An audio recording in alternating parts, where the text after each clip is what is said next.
Fred is one of our beyond successes. In fact, we were actually surprised when the particular position was offered, because we're like, oh, that's a good position for someone to get into WIA. I'm going to take a kind of a high-level talk about employment, since we're kind of talking about jobs and poverty. And I'm actually going to kind of highlight some things that were brought up in a couple of different reports that I've read over the last few years. These reports particularly kind of struck home with me, and even though I don't open them up every single day, the verbiage, the information that was provided by them do kind of follow me every single day as I talk with different clients and talk to different people. In 2007, there was a report that I'm going to call wrong, so let me just look at the right word for it. The state of North Carolina workforce. So in 2007, there was a report called the State of North Carolina Workforce. Another report was done in 2010. It was really released in 2011. In the 2007 report, and I'm a transplant. I'm a New Yorker. You'll hear that in my O's and my A's. We already knew that. Oh, you already knew that. In the 2007 report, there was a strong history about the workforce in North Carolina, and actually Terry kind of highlighted on some of the pieces. There was a strong workforce of people who were possibly higher education, but many people not. GEDs, work experience, got great paying jobs. And then those jobs kind of went away, because in this area, which again I've learned as a transplant, you had a lot of manufacturing, you had tobacco. Well, those industries don't quite exist the way that they used to. And so those persons, when they exit those jobs, didn't have anywhere to go. In 2006, when I became a case manager, I always remember, and so tobacco and manufacturing was one group, but there was other industries that just allowed persons who didn't have strong education to kind of come in. In 2006, when I was a case manager, I remember one of the larger IT companies had started doing some downsizing. It was right at the beginning of the recession, so 2006, 2007. And I met this woman who was remarkable. She was bright, she was brilliant, but she only had a GED. Well, she was making $90,000 as a project manager. There was no way that she was going to re-enter the job market at that amount. And so all of a sudden you started looking at persons who again have the capability, but perhaps didn't have the education that the new job market was going to require.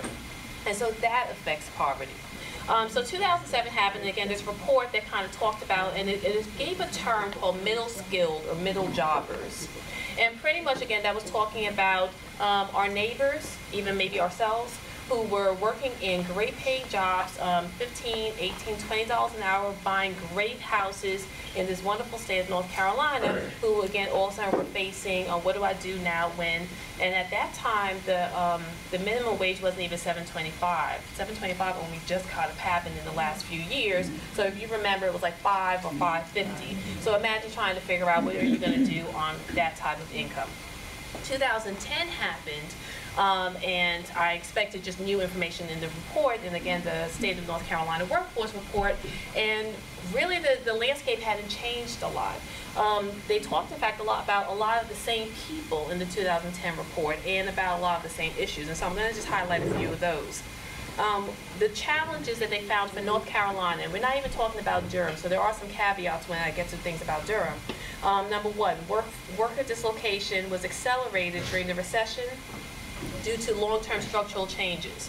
And so companies had to also grow, so people had to grow, and you had to maybe go back to school or figure out what your next career was going to be, but companies also had to grow. And so while we look at things called layoffs and companies closing, some of those companies that have closed, have only just closed divisions, have restructured themselves and have come back and done things a little bit differently, and maybe even done things better for our larger economy. But the ancillary or the consequence of that is that people got laid off, which that's what we're seeing in the unemployment offices. And so because companies had to maybe change the way that they were working so they could survive, so they could create new jobs, people had to be let go.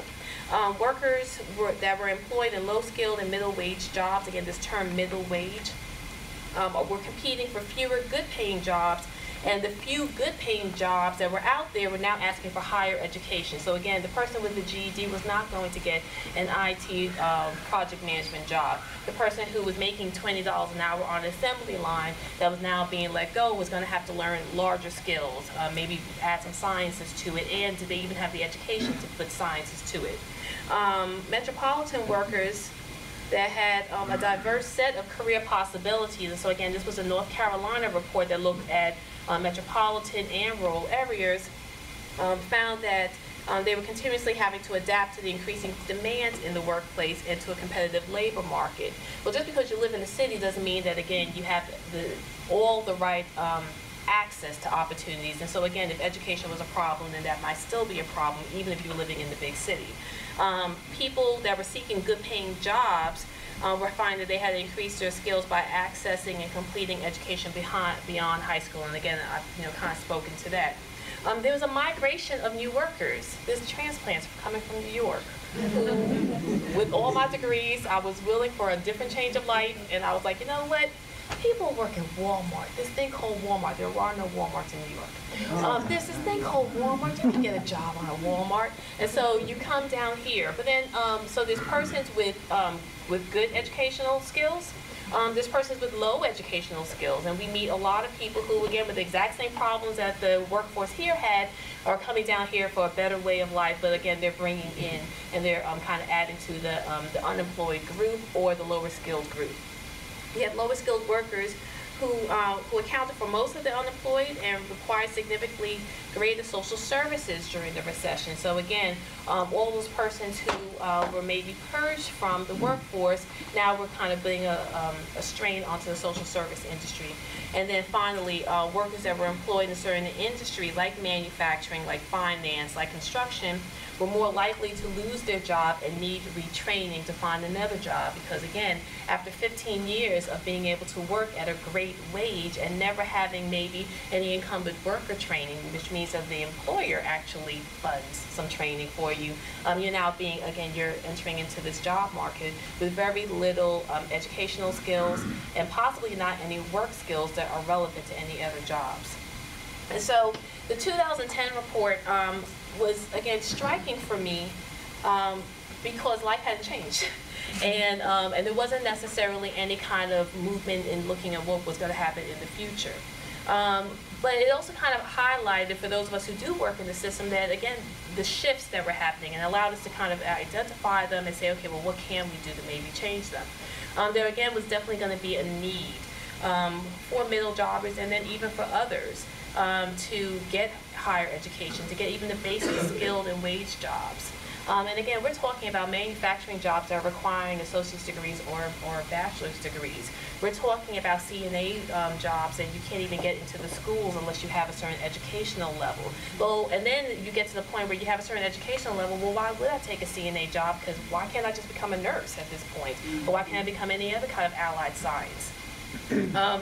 You have lower wages are happening proportionally, meaning that if you were making $15 an hour on a manufacturing job in 1985, it's 2013. On my desk are a couple of manufacturing jobs for what? $15 an hour. Well, I know the cost of living has increased, food has increased, housing has increased, and Lord knows the gas has increased, but you're still making the exact same amount of money. And possibly your area has changed, because again, if you're living in Durham and manufacturing was in Durham, now you have to go to RTP. And so even though that's only 15 minutes down the block, there's still $15 worth of gas that you can't quite afford. There are less opportunities. So even though companies, again, purged so that they could grow and then maybe come back, what they realized is that it's better economy to hire one person rather than 5 people. And so you figure out a way to roll 5 hats into one. The healthcare field saw that in about 2006, 2007, where the hospitals were realizing that there was going to have to be their own natural purge because of a lot of baby boomers, and then also just different types of accreditation issues. And so they realized, well, let's start minimizing some of this, and we could have one CNA that's multitask, one medical assistant, we'll call it, and that could multitask. And then you found other industries did the same thing. And then again, you have these transplants that come in, sometimes on their own, because again, they think they can work at Walmart. Or you have the companies who say, you know what, I can't find any good talent here in Durham, even though we are next to Research Triangle and most people have done all these jobs. Let me go out to Ohio, let me go out to Florida, let me go out to Connecticut to go find and bring in the talent that I want. And so all of these pieces have kind of affected, again, these reports have affected the workforce, have affected our ability to even change some of the findings in these reports. But then there's some other things that have kind of affected that maybe aren't as data-driven or maybe more anecdotal. And those are a lot of things that myself and I know that Fred has kind of harped on or talked about and that we find in our systems. This soft skills versus hard skills, there is a gigantic war on that.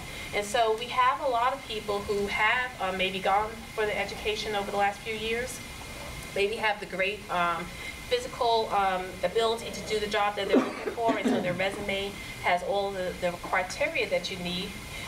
But you haven't looked for a job in 15 to 20 years, and there's an inability to network, there's an inability to interview, there's an inability even to translate what you did onto your resume correctly. And your resume being a commercial, anyone who's taken any kind of marketing class, you know that at the end of the day, Coca-Cola will lose all of us. I'm a Coca-Cola, not Pepsi, but Coca-Cola will lose all of us if their commercial doesn't come out correctly during the Super Bowl. And so imagine, and it's true, and so imagine you as this commodity, this product that is trying to advertise yourself, and you have the same resume that maybe you worked on in 1999 or 2002, and you can't figure out why no one wants you based on this. We have a lot of people who just are not job search ready, and we actually encounter that a lot in our program.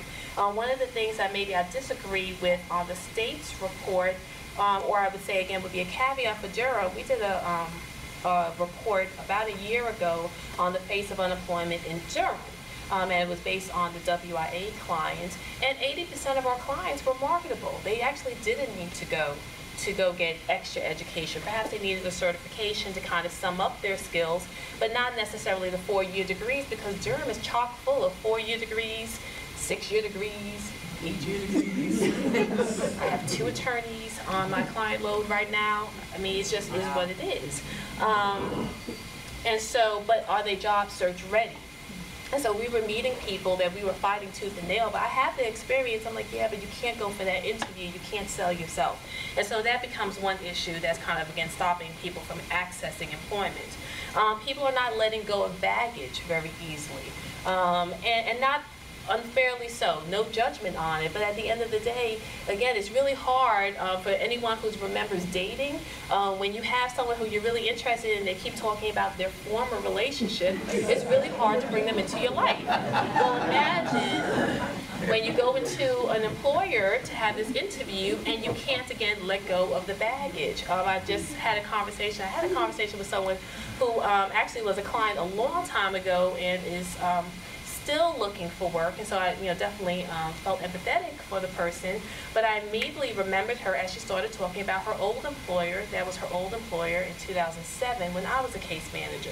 And so I was like, wow, you still haven't let go of your baggage. Again, no judgment on it, and we could sit in kumbaya all day long, but how can I market you and get you out to and hit the street and get you out to an employer when you're still crying and woefully, why did they let me go? So letting go of the baggage has been a challenge. Immediacy versus permanency. There's a lot of lower skilled persons who are making, or there are persons who have maybe lower skills, who have some opportunities, but they're making lower skilled decisions, meaning that they're going for the immediate fix moments, and they're not willing to kind of put in the work that they need. So maybe they do need to go back for certification. That would take just 6 months. You have a lot of these great skills. Your industry just doesn't pay anymore. We saw a lot of that, unfortunately, with CNAs who were doing a lot of home care. And not that there's anything wrong with actually the profession, and the profession should pay a lot. I want my parents, I want anyone that's in my family being taken care of in my home to be taken care of by the best professional, but we weren't paying them anything. So why wouldn't you take maybe that talent and that experience, go for a 3 or 4 month certification that allows you to go to a facility, and then you can still do extra work in someone's home care. But because the immediacy wasn't there, because, well, no, I need a job tomorrow, you were willing to take a $6.50 an hour job, again, before the minimum wage was raised. Of the same kind of idea, immediacy versus permanency, what we're also not seeing is persons willing to take Plan B jobs or out-of-the-box jobs. So it may take a while for the industry to right itself. Maybe there aren't any technical writing jobs out there anymore. Maybe there isn't a lot of graphic design jobs out there right now. The economy's doing better, we're moving forward, but maybe you need to take something just for the immediate so your resume can stay refreshed, so that you're not unemployed for 3 years, and now an employer is looking at a person who's out of work for 3 years rather than just 6 months, and maybe you just have to explain what were you doing for that year and a half, 2 years. And then finally, there's a point of, oh, not even finally, well, I did write it as an added because of something that Fred said, criminal backgrounds. And so we tell this to our children, and we even tell it to ourselves. What you do as a kid follows you. And criminal backgrounds, prior to me getting into this industry, I thought, and I'm in law, or I was in law, and so I again thought of criminal court, and you know, there's a defendant, there's a bad person. Well, criminal backgrounds later on, when that bad person reforms themselves, and 20 years later, they're your next door neighbor, it's just a criminal background. It's a misdemeanor for a parking ticket. It's possibly a bad party where you got a DUI. But it doesn't matter at the age of 40 or 50 when that same criminal background that you can't even remember what you did at 17 is now affecting you at the age of 40 and 50. And then finally, again, there's also just self-will. At the end of the day, people are making choices and maybe even choosing to stay out of work a little bit longer to find the right fit, whether or not the right fit is really kind of there.